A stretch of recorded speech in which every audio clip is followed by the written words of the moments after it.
السلام علیکم۔ پاکستان تحریک انصاف کا دھرنا مکمل طور پر ختم ہو چکا ہے اور اسے ناکامی کا منہ دیکھنا پڑا۔ جب آپ اس طرح کی تحریک شروع کرتے ہیں تو اس کے 3-4 مراحل ہوتے ہیں۔ ایک تو آپ کا ٹارگیٹ کیا ہے، آپ کیا اچیو کرنا چاہتے ہیں، تو ان کے ٹارگیٹس میں 2-3 چیزیں جو انہوں نے آبویسلی بیان کر دی تھی کہ ہمیں 26ویں ترمیم پہ اعتراض ہے، ہمارے سیاسی قیدی رہا کیے جائیں، الیکشن آڈٹ کیا جائے، لیکن ایک ٹارگیٹ ایکچولی وہ اچیو ضرور کرنا چاہتے تھے کہ عمران خان کی رہائی کے اوپر حکومت کو مجبور کیا جائے۔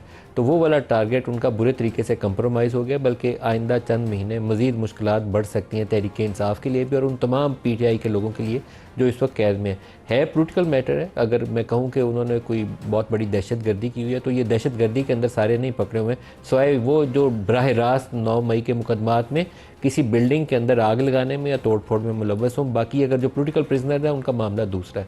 لیکن پاکستان تحریک انصاف ایک ہوا کے زور کے اوپر آئی تھی اور بھرپور جوشیلے نوجوان ان کے ساتھ تھے جن میں جذبہ بھی تھا، اور وہ اپنی قیادت ان کی پیچھے ہوتی ہے، وہ آگے ہوتے ہیں، قیادت کو فورس کر رہے ہوتے ہیں کہ وہ ان کے ساتھ کھڑی رہے، بھاگ نہ جائے۔ اور علی امین کو آپ نے مختلف مواقع کے اوپر اس مشکل سے دوچار دیکھا بھی کہ وہ آگے پیچھے ہونے کی کوشش بھی کرتے تھے تو ورکر ان کو الاؤ نہیں تھے کرتے، اور یہ مشکل جو تھی ان کو یہاں ڈی چوک تک کھینچ لائی۔ لیکن ڈی چوک میں آنا کیا ایک سینسیبل ڈیسیژن تھا؟ میرے خیال میں as a political strategy in کو کہیں پہ بھی رک جانا چاہیے تھا۔ سینٹورس کے قریب رک جاتے، بلو ایریا کے شروع میں رک جاتے، کیونکہ وہ علاقہ جو پارلیمان، سپریم کورٹ یا ایمبیسیز کے قریب ہے، وہاں جا کر جب تک آپ کے پاس اتنی بڑی سسٹینیبل پوزیشن نہ ہو کہ آپ کے پاس 30-40 ہزار بندہ 24 گھنٹے وہاں موجود نہ ہو، اگر آپ تھوڑے بھی تعداد میں کم ہوں گے تو آپ کو وہ آسانی سے انتظامیہ فورس آؤٹ کر دے گی۔ اگر وہاں یوز آف فورس ہوا ہے اور وہ ایکسیسیولی ٹیئر گیس ہو رہی تھی، میں کل یہاں لائیو پروگرام کر رہا تھا، یہ میں اسی علاقے میں بیٹھا ہوا ہوں جہاں پر یہ سارا آپریشن چل رہا تھا، ہم لوگ باہر یہاں سانس نہیں لے سکتے، امپاسبل تھا یہ ایئر کنڈیشننگ اور اس کے نتیجے میں، اور میں نے دوائی کھانے کے بعد پروگرام شروع کیا تھا، ادروائز میں بول نہ سکتا، اتنی زیادہ ٹیئر گیس تھی اور یہ سارے لوگ باہر تھے اور یہ ممکن نہیں تھا کہ یہ یہاں بیٹھتے۔ جب ہم پروگرام کے بعد جانا شروع ہوئے تو بڑی تعداد میں یہ لوگ، hundreds of them, thousands of them, پیدل یہاں سے بلو ایریا سے واپس انہوں نے شروع میں اپنی گاڑیاں کھڑی کی ہوئی تھی، واپس اس طرف جا رہے تھے، اور جب یہ تعداد میں کم ہوئے ہیں، کمزور پڑے ہیں، تو اس وقت انتظامیہ نے زوردار طریقے سے آپریشن شروع کیا۔ اس وقت آوازیں بہت تھیں، اس میں یہ نہیں کہہ سکتا کہ کس نے کیا چلایا اور کیا نہیں چلایا، میں اتنی پہچان نہیں رکھتا اسلحے کے حوالے سے، لیکن اس وقت ان کی تعداد اتنی زیادہ نہیں تھی کہ ان کو ریزسٹ کر سکتے انتظامیہ کو۔ وہ آرگنائز فورس ہے، انہوں نے فورس کیا اور یہ بھاگنے پر مجبور ہو گئے۔ بشرا بی بی اور علی امین گنڈا پور، ان کے علاوہ ان کی یا عمر ایوب کہہ لیجئے، باقی مین لیڈرشپ تھی نہیں، پنجاب والی سائڈ سے موبلائزیشن تھی نہیں، سارا کے پی والا کراؤڈ تھا اور بہت موٹیویٹڈ تھا۔ یہ کہوں کہ ان کے اندر کوئی کمپرومائز لوگ تھے، یہ بھی کہنا انتظامیہ کا الزام ہے، میرے لیے مشکل ہے۔ کافی ڈائی ہارڈ سپورٹر تھے وہ عمران خان کے اور اسی کے لیے وہ یہاں آئے ہوئے تھے۔ اب ان کی نیکسٹ اسٹریٹجی کیا ہوگی، یہ ایک پی ٹی آئی کو اس کے اوپر حکمت عملی وضع کرنی پڑے گی۔ عمران خان ان کے روح رواں ہیں، ان کی پالیسی سازیز میں، ان کے فیصلے کے حوالے سے، جو قیادت ان کی باہر ہے، چیئرمین بیرسٹر گوہر ہوں یا علی امین گنڈا پور چیف منسٹر ہوں، وہ فیصلہ سازی کی اہلیت نہیں رکھتے، فیصلے کے لیے انہیں عمران خان کی طرف دیکھنا پڑتا ہے۔ لیکن ڈی چوک میں آنے کا فیصلہ یہ عمران خان کا بھی نہیں تھا، یہ پی ٹی آئی کی لیڈرشپ کا بھی نہیں تھا، یہ بشرا بی بی کا فیصلہ تھا، اور ان کے اصرار کے اوپر پارٹی ڈی چوک میں پہنچی تھی۔ تو ڈی چوک میں جب آپ پہنچ گئے تو پھر آگے کیا، دین واٹ، آپ نے وہاں سے لے کر کیا جانا ہے، اس کے پاس ان کے لیے کوئی اسٹریٹجی نہیں تھی، اسی لیے ان کو یہ مشکلات کا سامنا کرنا پڑا۔ اب ایک تھوڑا سا کنٹروورشل ایشو ہے، کنٹروورشل ایشو یہ ہے کہ تحریک انصاف دعویٰ کر رہی ہے، ابھی میں نے ان کے آفیشیل ٹویٹر ہینڈل پہ بھی دیکھا ہے اور زلفی بخاری کے اسٹیٹمنٹ بھی دیکھے ہیں، جس میں وہ کہہ رہے ہیں 40 ڈیڈ باڈیز ہیں اسلام آباد کے ہاسپٹل، پولی کلینک اور پیمز کے اندر۔ یہ میں تصدیق نہیں کر پایا ابھی تک، میں نے بہت کوشش کی ہے اپنے رپورٹر سے کہوں، لیکن ایسا ڈیٹا مجھے دستیاب نہیں ہے۔ اگر ایسا ڈیٹا دستیاب ہو تو پھر تو جو حکومت میں بیٹھے لوگ ہیں ان کو سزا کا بالکل وہ حق بجانب ہوں گے کہ درخواست کریں اور ان کو سزا دی جائے، لیکن ایسا ڈیٹا میرے پاس ابھی تک نہیں ہے۔ پروگرام کو سٹارٹ کرتے ہیں، اپنے مہمانوں سے بھی یہ سوال کریں گے، اس میں ہمیں جوائن کر رہے ہیں احسن اقبال صاحب، وفاقی وزیر منصوبہ بندی اور سینئر رہنما پاکستان مسلم لیگ نواز کے۔ احسن صاحب بہت شکریہ آپ ہمارے ساتھ شامل ہو رہے ہیں۔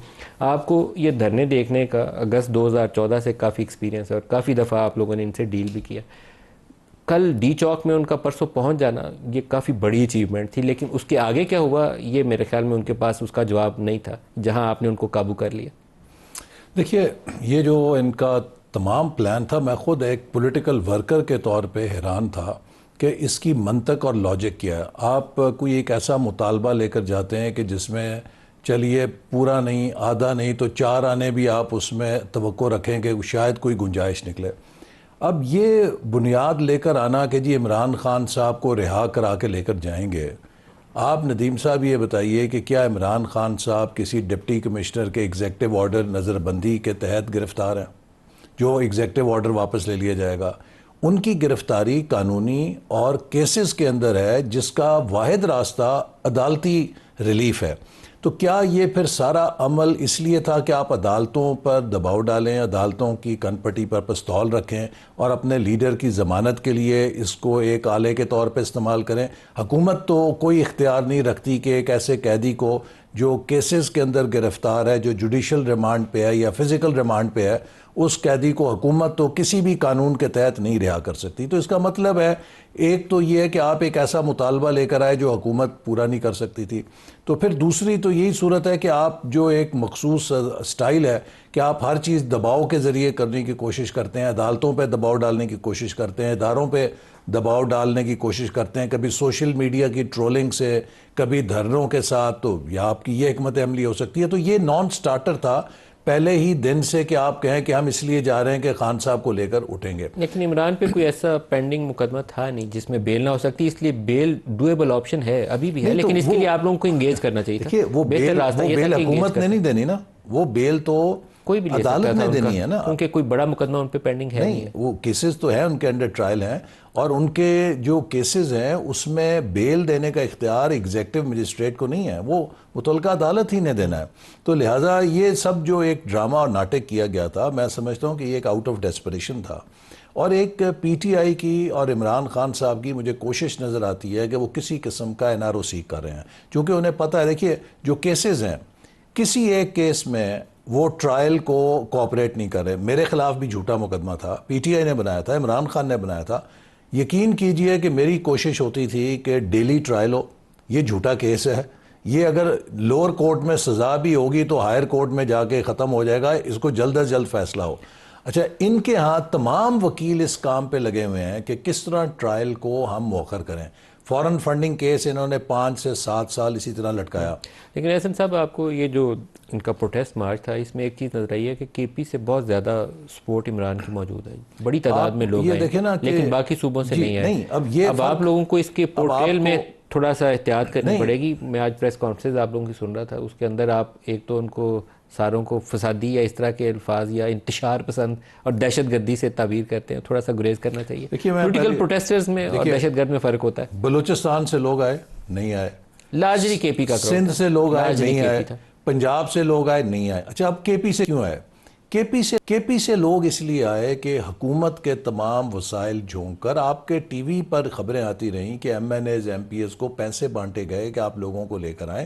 ٹھیک ہے، اس میں ان کا ایک کور گروپ ان کے ورکرز کا بھی ہوگا، لیکن بائی اینڈ لارج یہ لوگوں کو پیسے دے کر سرکاری وسائل کے لالچ میں سرکاری ملازمین کا ایک پورا ٹولہ لے کر آ گئے۔ آج اگر کے پی کی حکومت ختم ہو جائے، میں دیکھوں گا کہ یہ جو کہتے ہیں کہ ہم 15,000 یا جتنے بھی 20,000 لوگ قافلے میں لے کر آئے ساروں میں، اس سے زیادہ تعداد تھی، 25 کر لیں، 30 کر لیں، کتنی بھی ہو، بہت سائزیبل نمبر تھا۔ اور لیکن اگر یہ حکومت آج ختم ہوتی ہے ان کی، میں آپ سے پوچھوں گا کہ یہ 1,000 بندہ بھی نکال کے لے آئیں۔ کیا آپ کا ارادہ ہے ان کی حکومت ختم کرنے؟ یہ تو آئینی اور قانونی جواز تو خود فراہم کیا ہے انہوں نے۔ کیا کنسیڈریشن ہے گورنر راج لگانے؟ یہ اس کی تو ہائرسٹ لیول پہ فیصلہ ہوگا، لیکن میری ذاتی رائے پوچھیں تو کے پی گورنمنٹ نے وہ تمام شرائط پوری کر دی ہیں کہ جو آئین یہ کہتا ہے کہ کسی صوبے کے اندر آئین کے مطابق حکومت نہ چل رہی ہو۔ میں اس کی ایک مثال دیتا ہوں، میں اس کی مثال کیا دیتا ہوں۔ پرائم منسٹر نے میٹنگ میں اس پہ غور کیا؟ نہیں، دیکھیے نا، میں مثال دیتا ہوں۔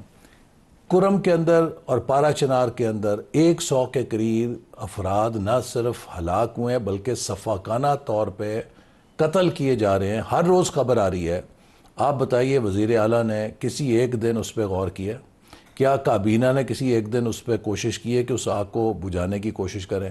ان کے اپنے جو اضلاع اعلیٰ کے جہاں سے وہ بلانگ کرتے ہیں، ڈیرہ اسماعیل خان ٹانک، وہاں پہ شام کے بعد کہتے ہیں کہ سیکیورٹی کا اپریٹس ختم ہو جاتا ہے، لا اینڈ آرڈر وہ تو آج انہوں نے کہا دھرنا بھی جاری ہے، تو دھرنا وہ ڈی آئی خان میں دے کے دکھا دے، باقی تو چھوڑ دے۔ میرا مقصد ہے کہ جب آپ کی یہ صورتحال ہے لا اینڈ آرڈر کی اپنی صوبے میں، اور آپ سر آپ نے یہ جو ایشوز گنوائے ہیں، کیا پرائم منسٹر نے اپنی میٹنگ میں ان تمام ایشوز پہ غور کیا ہے کہ یہ صورتحال ہے تو ہم گورنر آج لگا دیتے یہ تو آپ کو وہ پرائم منسٹر بتا سکتے ہیں، لیکن میں یہ کہہ سکتا ہوں لیکن کہ پولیٹیکل میٹنگ میں آپ شامل تھے، آپ نہیں، سیاسی اس میں یہ تو پولیٹیکل میٹنگ کی جو کارروائی ہے وہ اس کا ایک ہوتا ہے کانفیڈینشیلٹی، وہ نہیں کر سکتا، لیکن میں آپ کو ذاتی رائے یہ کہہ رہا ہوں، ذاتی رائے آپ کی ہے کہ لگا دینا چاہیے؟ میں سمجھتا ہوں کہ بالکل کے پی میں اب اس حکومت نے جو بغاوت کی ہے وفاق کے خلاف، پہلی دفعہ نہیں دوسری دفعہ کی ہے، اور اگر آپ اس پریسیڈنٹ کو اگنور کریں گے، میری سن لے بات، کل کو جی بی کا چیف منسٹر 5,000 کا جتھا لے کر آئے گا، آزاد کشمیر کا پرائم منسٹر اپنے مطالبات کے لیے 10,000 کا جتھا لائے گا،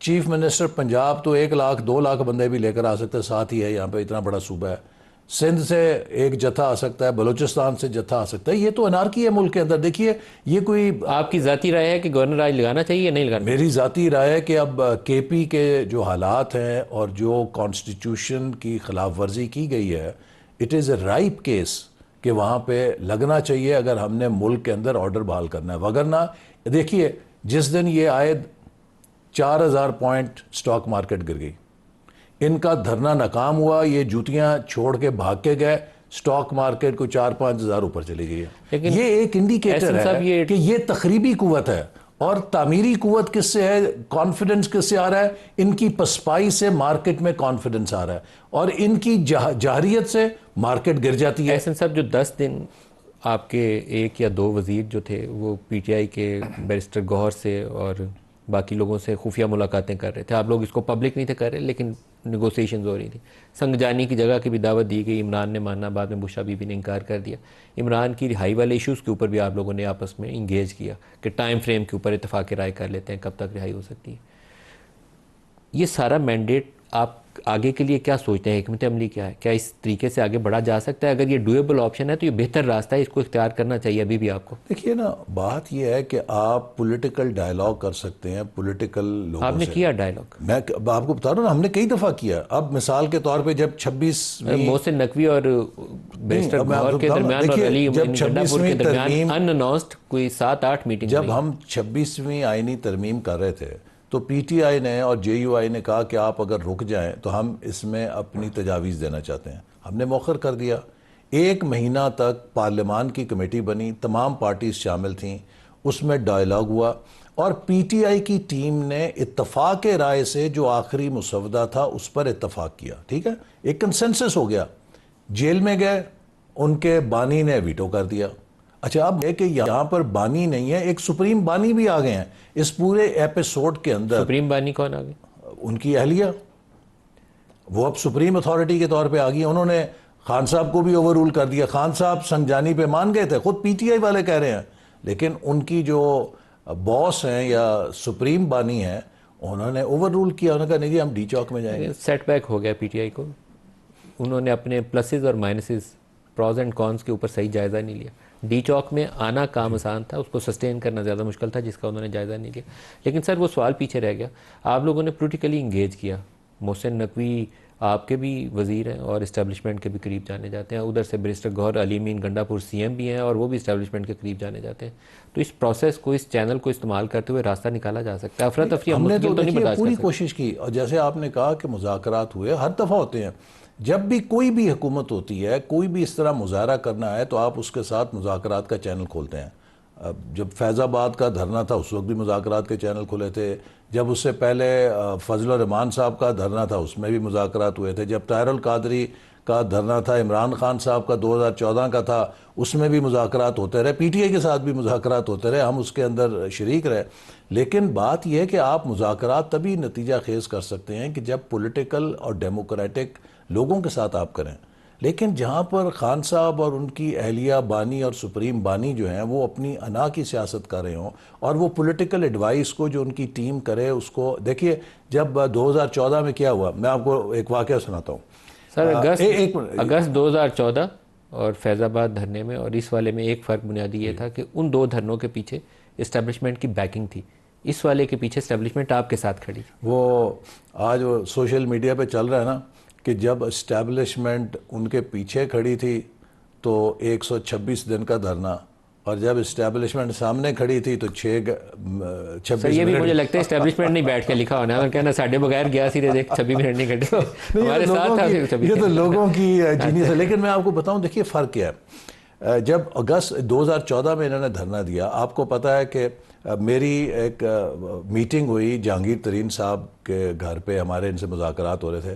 اس میں جہانگیر ترین صاحب تھے، اسد عمر صاحب تھے، میرا شاہ محمود قریشی تھے، غالباً جاوید ہاشمی، ساری ٹاپ لیڈرشپ.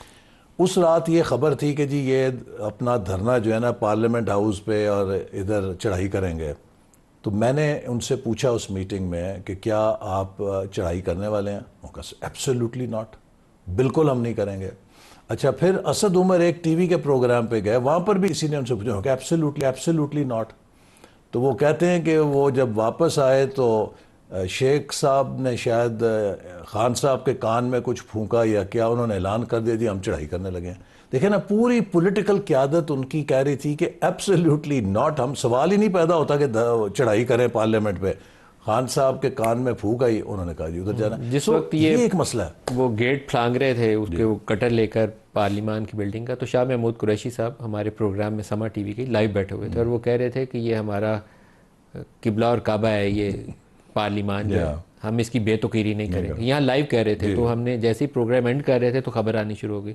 تو لیکن اس کو ان کے کریڈٹ میں ایک چیز کہوں گا کہ وہ بھاگے وہاں سے، کہتے تھے کہ نہیں میں جا رہا ہوں، ہماری بات طے ہوئی تھی کہ ہم نے پارلیمان پہ نہیں چڑھ دوڑنا، تو وہ بھاگے وہاں سے کہ میں جا کے عمران سے بات کرتا ہوں. میں آپ کو بتا رہا ہوں نا کہ یہ کی جو پولیٹیکل لیڈرشپ تھی اس میں جہانگیر ترین صاحب تھے، اسد عمر صاحب تھے، یہ شاہ محمود قریشی صاحب تھے اور باقی سارے تھے، سب نے باجماعت کہا جی اب سوال ہی نہیں پیدا ہوتا کہ ہم حملہ کریں گے. اسی رات خان صاحب نے کہا جی ہم حملہ کر دیا. سو یہ پرابلم یہ ہے نا کہ وہاں پہ جو پولیٹیکل ڈائلاگ ہے آپ کس سے کریں.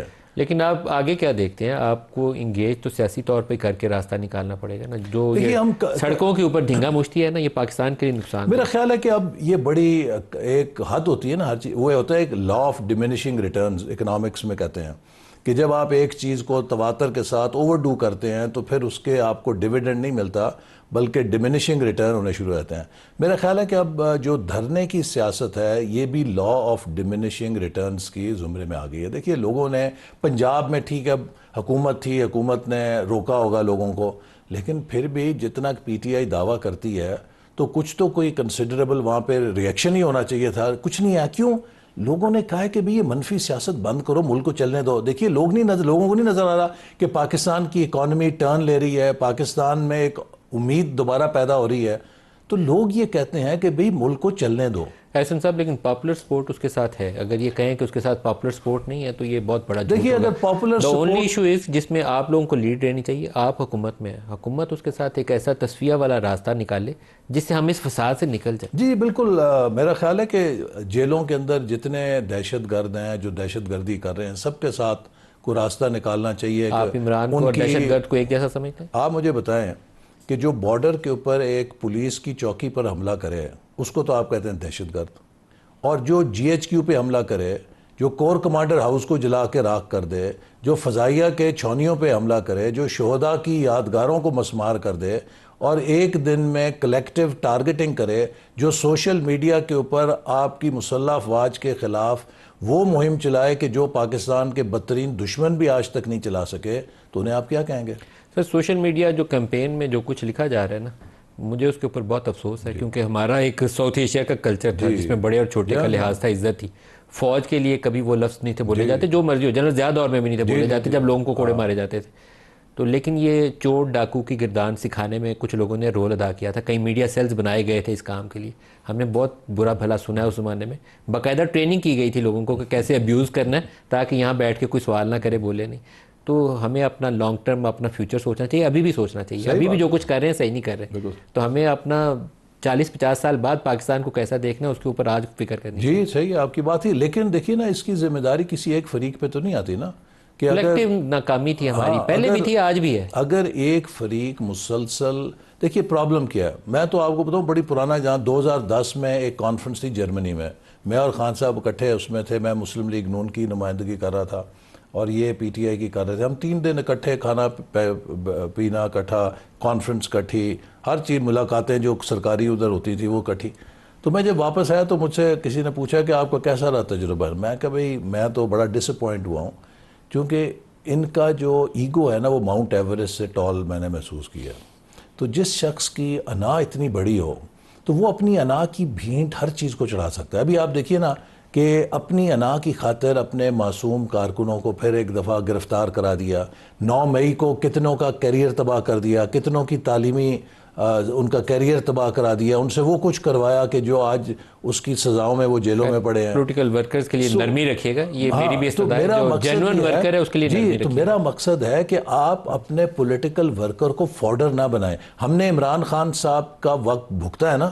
آپ مجھے بتائیے کہ کیا مسلم لیگ نون نے اپنے پولیٹیکل ورکر کو فوڈر بنایا تھا یا لیڈروں نے قربانی دی؟ نواز شریف سے لے کر، شہباز شریف سے لے کر، مریم، حمزہ، خواجہ آصف، میں، Rana Sanaullah, Khawaja Saad Rafique, Shahid Khaqan Abbasi, Hanif Abbasi, name any one, top tier ساری آپ کی جیل ہم میں تھی. سب جیل میں گئے. ہم نے کارکنوں کو اس ہمیں ایندھن میں نہیں پھینکا. انٹرویو کے لیے آپ کے لیڈر نہیں تھے ملتے، تو میں اپنے پروڈیوسر سے کہتا تھا تیری ڈیالہ میں ڈیوٹی لگانی ہے، آئندہ سے وہیں سے انٹرویو تو ہوں گے. مقصد ہے کہ ہم نے لیڈرشپ نے قربانی دی، ہم نے کارکنوں کو اس آگ کے اندر نہیں دھکیلا. احسن اقبال صاحب بہت شکریہ، آپ ہمارے ساتھ ہیں. ایک بریک قریب آ گیا، بریک لے لیں.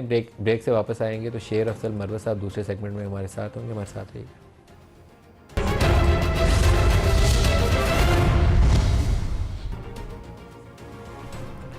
پروگرام میں دوبارہ خوش آمدید کہتے ہیں. اتنے بلند بانگ دعووں کے بعد پاکستان تحریک انصاف کو کیا ہوا کہ ایک دم سے ڈی چوک بھی خالی کروا لیا گیا. پوری قیادت جو تھی غائب ہو گئی. قیادت زیادہ تھی نہیں، 3-4 جو لوگ تھے وہ بھی نہیں پتہ چلا کہ کہاں گئے. لیکن دعوے کتنے بڑے تھے، سنیے ذرا. شیر افضل مروت صاحب آپ کو خوش آمدید بھی کہتا ہوں. سر پر کفن باندھ کر نکلے ہیں اور تب تک نہیں جائیں گے جب تک عمران خان رہا نہ ہو جائے. یہ اللہ کو حاضر ناظر جان کر وعدہ کیا تھا علیمین گنڈا پور نے، اور بشرا بی بی نے بھی کہا تھا کہ وہ آخری خاتون ہوں گی، عمران خان کو لیے بغیر نہیں جائیں گی.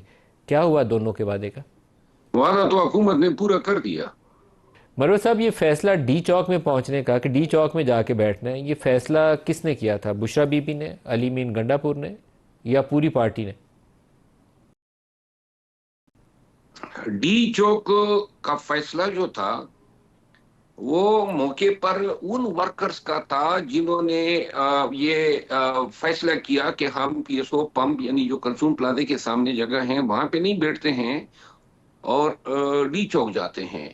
مجھے عمر ایوب خان، میں اور علی امین خان ایک گاڑی میں جا رہے تھے، تو انہوں نے مجھے کہا کہ آپ جائیں، فرنٹ پہ موٹر سائیکل پہ جاتے ہو کیونکہ قافلہ آگے کافی تھا، لیکن آپ نے نکلنا ہے اور ان کو روکنا ہے. میں گیا اور میں یہاں پہ کلثوم پلازے کے سامنے جو ہیں جتنے ورکرز تھے ان کو اکٹھا کیا. وہاں پہ میں نے تقریر کی، ان کو بتایا کہ ہم نے یہاں سے آگے نہیں جانا ہے. لیکن میرے پہنچنے سے قبل ہی بہت سارے ورکر جو ہیں وہ ڈی چوک کی طرف جا چکے تھے. قیادت جو ہے وہ اس پہ رضامند تھی کہ ہم نے ڈی چوک نہیں جانا ہے، بلکہ جو کلثوم پلازا کے سامنے پیٹرول پمپ ہیں اس ایریا سے آگے ہم نے قطعا نہیں بڑھنا ہے. لیکن ورکرز اپنے تئیں چلے گئے تھے اور پھر بعد میں آپ نے دیکھا کہ اس کی کیا قیمت چکانی پڑی. یہ ایک سیاسی غلطی تھی آپ لوگوں کی جانب سے ڈی چوک میں جانا. میں ایک آپ کو شارٹ سنواتا ہوں. کل بیرسٹر سیف صاحب نے ہمیں کیا بتایا، دکھائیے گا جی. انتظامیہ کی طرف سے یہ تجویز آئی کہ آپ اسلام آباد کے سبربز میں جلسہ کریں، ہم آپ کو اجازت دینے پہ غور کر سکتے ہیں. وہ پھر خان صاحب کے پاس ہم وہ تجویز لے کے گئے اور خان صاحب کے ساتھ ڈسکشن کے بعد انہوں نے آمادگی کا اظہار کیا کہ ٹھیک ہے ہم وہاں پہ کرنے کے لیے تیار ہیں. بنیادی طور پر بشرا بی بی نے کہا کہ وہ ڈی چوک میں ہی جائیں گی اور لوگوں کو وہاں پر ہی بیٹھنے کا انہوں نے کہا. مروت صاحب آپ نے کلیئرلی سن لیا کہ عمران خان سنجانی میں بیٹھنے کے لیے تیار تھے، جلسہ کرنے یا دھرنا دینے کے لیے، لیکن بشرا بی بی نے کہا کہ ڈی چوک جائیں گے، اور وہ پارٹی کے فیصلے کے اوپر بشرا بی بی کا فیصلہ حاوی ہوا.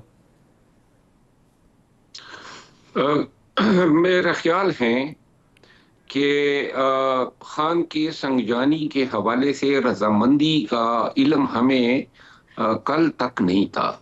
اور بیرسٹر سیف صاحب نے جو بات کی ہے درست کہا ہوگا، لیکن علی امین خان سے میں نے بار بار پوچھا کہ جو سنجانی کی افر ہوئی تھی اس کا کیا جواب آیا خان صاحب کی طرف سے، تو انہوں نے بھی اپنی لا علمی کا اظہار کیا.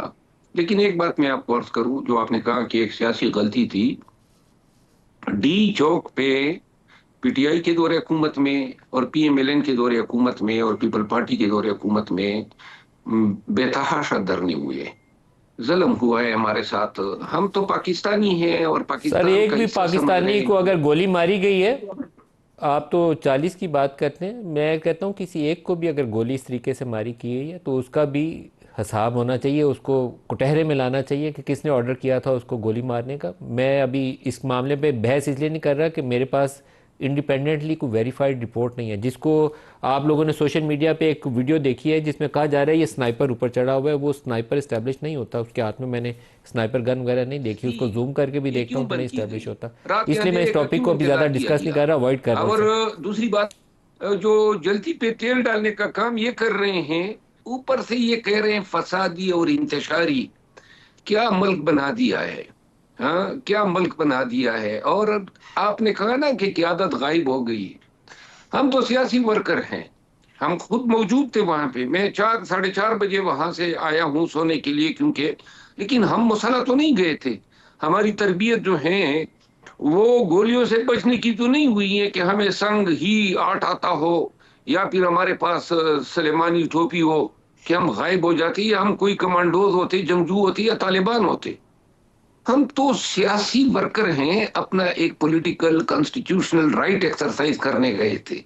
یہ ہمارا مقدر تو نہیں بنتا تھا. یاد رکھیں یہ ثانیہ ڈی چوک جو ہیں، یہ ثانیہ لال مسجد سے بھی زیادہ مہلک ثابت ہوگا پاکستان کی سیاست کے لیے بھی اور پاکستان کی ریاست کے لیے.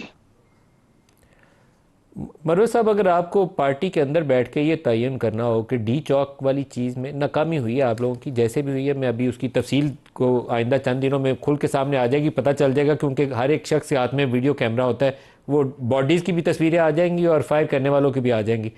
لیکن یہ تعین کرنا ہو کہ کس کی وجہ سے یہ غلط فیصلہ ہوا، بشرا بی بی، علی امین گنڈا پور اور اینی ون ایلس، تو آپ کس کو مورد الزام ٹھہرائیں گے؟ فیصلہ کوئی غلط نہیں تھا. فیصلہ ڈی چوک ہم پہنچ گئے تھے. اب ہمیں اٹھانے کے لیے، منتشر کرنے کے لیے ضروری تھا آنسو گیس، تو انہوں نے سارے راستے ہمارے قافلے پہ چلائے. لیکن جب ان کو یہ احساس ہوا کہ یہ تو اتنے کمیٹڈ ہے تو انہوں نے گولیاں چلا دی. تو اس میں ہماری غلطی کیا ہے؟ قیادت جو ہے، اس کو یہ جو تانے دے رہے ہیں قیادت غائب ہو گئی، قیادت کیا کرتی؟ کیا قیادت کی ٹریننگ ہوئی تھی کہ آ کے آئیں جی سینے پہ گولیاں کھائیں؟ اور ہماری تو شریعت بھی کہتی ہیں کہ جب اس طرح یلغار ہو تو اپنی جان بچائیں. تو لہٰذا ڈی چوک پہ ہمارا جانا ہماری غلطی نہیں تھی، ہم پہ گولیاں چلانا ان کی غلطی ہے. اور یہ اس کی قیمت جو ہے حکومت کو اور ان تمام ذمہ داران کو ادا کرنی پڑے گی. یہ کوئی معمولی واقعہ نہیں ہے. ہمیں انتشاری بول دینے سے یہ ریوربریٹ کرے گا. پوری دنیا جو ہے، یہ ناکامی گورنمنٹ کی ہے ہماری، کہ پوری دنیا آج ثانیہ ڈی چوک پہ بات کر رہی ہے، اور تمام عالمی انسانی حقوق کے ادارے جو ہیں اس پہ تعصب کا اظہار کر رہے ہیں. آپ خود اپنے ضمیر سے پوچھیں کہ آپ پریشان نہیں ہیں اس پہ؟ اور کتنے پاکستانی میں مائیں، تو کہہ رہا ہوں کہ بچے، ایک شخص خاندان کو جو بھی، ہیں اس پہ ایک پریشان ہیں. پاکستانی کو بھی کچھ کون ہو اپنے تو مجھے ملک اس کی میں بھی اس تکلیف ہوتی ہے. تو یہاں تو بہت سارے پاکستانیوں کی جانیں چلی گئی ہیں، یہ کیسے ہو سکتا ہے کہ اس پہ تکلیف نہ ہو؟ پولیس والا جائے تو وہ بھی ہمارا ہے، پی ٹی آئی کا ورکر ہو تو وہ بھی ہمارا ہے. یہ تو ہو ہی نہیں نہ سکتا، کوئی بھی جائے گا پاکستانی اس کی دیکھیں تکلیف تو کیوں ہوگی. چلی گئی، لیکن یہ سیٹ بیک نہیں ہے دیکھیں مروت صاحب، کیوں ایک بڑی پولیٹیکل ملک موو صاحب جو تھی کیوں آپ کی، چلی اس کے گئی. لیے بڑا سیٹ بیک نہیں ہے. کاز آپ کی یہ تھی کہ عمران خان کی رہائی دلوانی ہے، تو آپ کو جتنا بڑا اس وقت سیٹ بیک ہوا ہے یہ کل والے واقعے کے بعد، کئی مہینے تو آپ لوگ پیچھے چلے گئے. وہ بھی انہوں نے پوری کر دی ہے، نمبر 1. نمبر 2 بات یہ ہے کہ اتنے ہمارے ورکر شہید ہوئے، گاڑیوں کی توڑ پھوڑ آپ نے دیکھی، حتیٰ کہ آپ نے وہ بھی دیکھا کہ رینجر ایک نمازی کو جو ہے کنٹینر سے جو ہے نیچے انہوں نے پھینکا. یہ ظلم اور یزیدیت تھی. اور اس میں ہمارا قصور کیا ہے؟ ہم وہ تو گئے زیادہ سے زیادہ ہم پہ جو ہے جس نے کنٹینر سے اس شخص کو نیچے دھکیلا ہے وہ آئیڈینٹیفائی کیا جا سکتا ہے ویڈیوز کے ساتھ. اس شخص کے خلاف کارروائی یقیناً ہونی چاہیے، کیونکہ وہ 3-4 لوگ اوپر چڑھے ہیں اور اسے ایک کو دھکا مارا ہے. میری عقل سے بالا ہے کہ یہ کیسے کوئی شخص کر سکتا ہے. 3 کنٹینر پڑے ہوئے ہیں، نیچے گر کے وہ مرے گا، بچ نہیں سکتا، اس کو کیسے کوئی دھکیل سکتا ہے. لیکن حضرت لیکن سر یہ بھی پولیٹیکل آپ کی موو کے عقل سے حوالے سے بالا دوبارہ ہونا آ جائیں. چاہیے نا. آپ کی پنجاب کی پوری لیڈرشپ نہیں تھی، پورے پنجاب سے نہ نمائندگی تھی نہ یہ بھی لیڈرشپ آپ کی کی، عقل سے ورکرز پناہ کی ہونا بھی اور لیڈرشپ کی بھی، دونوں چاہیے کہ غائب۔ نہتے پاکستانیوں پہ کیوں کر رات کے اندھیرے میں نشانہ تاک کی گولی کوئی چلا سکتا ہے؟ کس طرح چلا سکتے ہیں؟ ہم کوئی لڑنے کے لیے گئے تھے اور ہماری اتنی لاشیں، اور پھر آپ نے دیکھا کس طرح گاڑیاں توڑی ہیں انہوں نے. یعنی جن لوگوں نے ہماری مال اور جان کی حفاظت کرنی ہے انہوں نے پاکستانیوں کا کیا سر حشر کیا. پنجاب سے اوپر سے ورکر آپ اور نے لیڈرز یہ کدھر شہباز تھے شریف مروت صاحب؟ یہ دعویٰ ہے، ابھی میرے پاس تصدیق ہوگی تو میں آپ کو ایشور کر رہا ہوں کہ یہی بیٹھ کے آپ سے ڈسکس کر رہا ہوں گا. مجھے یہ بتا دیں پنجاب سے لیڈرشپ کہاں تھی پی ٹی آئی کی، اور پنجاب سے ورکرز کی بھی نمائندگی نہیں تھی؟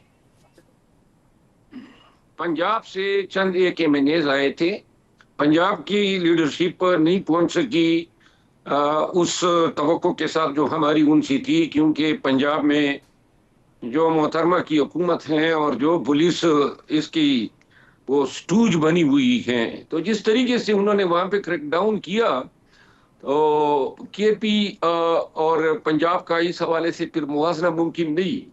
لیکن جتنے ورکر آ سکتے تھے، مینیج آ سکتے تھے، وہ آئے.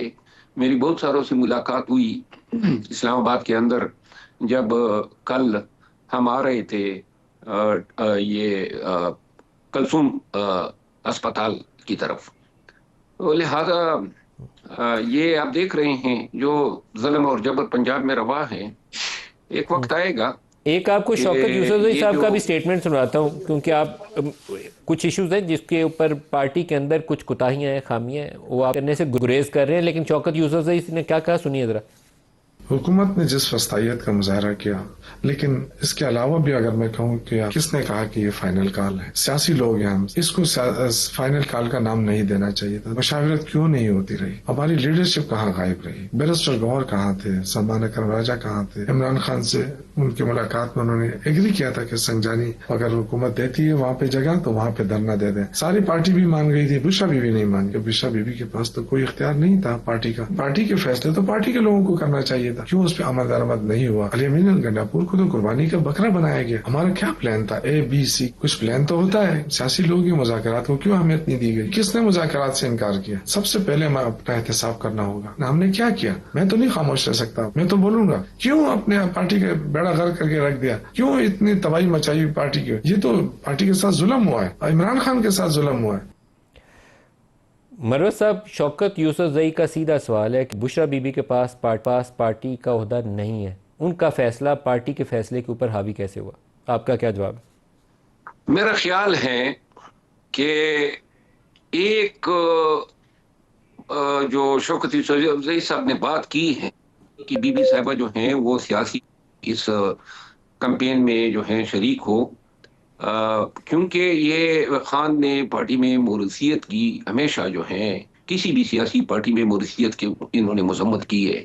اور بی بی صاحبہ جو ہیں وہ ان کو میرا خیال ہے کہ اس ایجیٹیشن یا مارچ میں نہیں آنا چاہیے تھا. لیکن بہرحال مجھے اس کا کوئی آپ محسوس مطلب کرتے ہیں ان کو نہیں آنا چاہیے تھا، لیکن یہ بتائیں کہ ڈی چوک کا فیصلہ ان کا کیسے مانا گیا؟ صاحبہ نے بات کو جو ہے ٹالتے ہوئے یہ ضد کی کہ لازماً ڈی چوک میں ہونا چاہیے اور باقی ساری پارٹی دوسری طرف تھی. یہ میرا خیال ہے کہ ذرا تھوڑی سی مبالغہ آرائی ہوگی. شیر افضل مروت صاحب ہمارے ساتھ تھے جی، بہت شکریہ ان کا. آج کے پروگرام سے اتنا ہی اجازت دیجیے. اللہ حافظ.